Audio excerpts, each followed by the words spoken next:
أعوذ بالله من الشيطان الرجيم بسم اللہ الرحمن الرحیم۔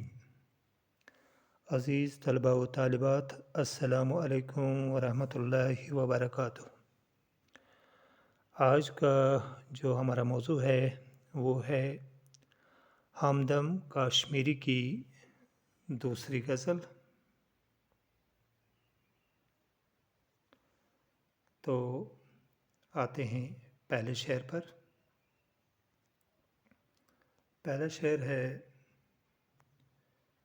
ایک بھی موسم میرے اندر نہ تھا، ایک بھی موسم میرے اندر نہ تھا، اور آنکھوں میں کوئی منظر نہ تھا۔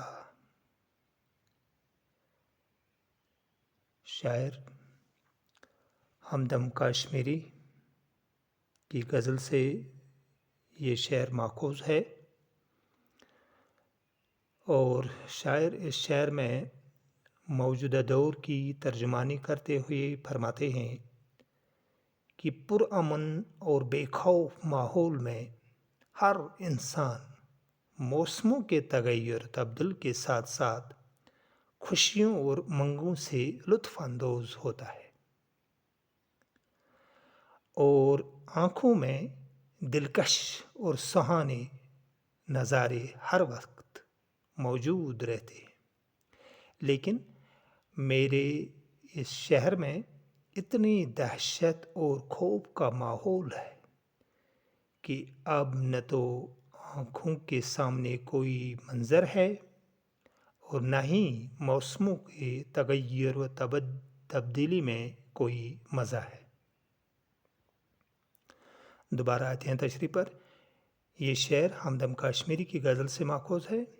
اس میں شاعر موجودہ دور کی ترجمانی کرتے ہوئے فرماتے ہیں کہ پرامن اور بے خوف ماحول میں ہر انسان موسموں کے تغیر و تبدیلی کے ساتھ ساتھ خوشیوں اور امنگوں سے لطف اندوز ہوتا ہے، اور آنکھوں میں دلکش اور سہانے نظارے ہر وقت موجود رہتے ہیں۔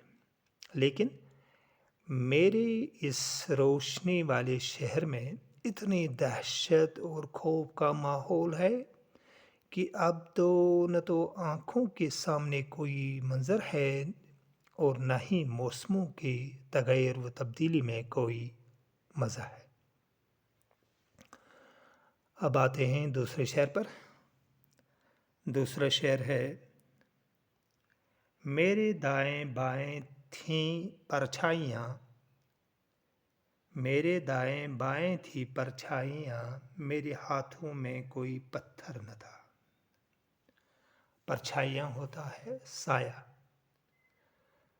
تو آتے ہیں تشریح پر۔ شاعر اس شعر میں موجودہ دور کی عکاسی کرتے ہوئے فرماتے ہیں کہ میرے اس شہر میں اتنا خوف، ڈر، لاقانونیت ہے کہ ہر انسان دل کا مریض بن چکا ہے۔ اسے چاروں اور خوف و دہشت کے سائے پرچھائیاں نظر آتی۔ اس خوف و دہشت کو دور بھگانے کے لیے، اس سے چھٹکارا پانے کے لیے میرے پاس کوئی تدبیر نہیں ہے، کوئی علاج نہیں، کوئی مداوا نہیں۔ پورا شہر بے بس ہے، بے اختیار ہے، کسی کے اختیار میں کچھ بھی نہیں ہے۔ یہ تھا دوسرا شعر۔ اب آتے ہیں تیسرے شعر پر۔ تیسرا شعر ہے: خواب اپنے کیا حقیقت ہو گئے، خواب اپنے کیا حقیقت ہو گئے، لمس کیسا تھا اگر پے کرنا تھا۔ شاعر اس شعر میں عصری کرب کا تذکرہ کرتے ہوئے فرماتے ہیں، یعنی موجودہ دور کا تذکرہ کرتے ہوئے فرماتے ہیں کہ دور دور تک مجھے کوئی صورت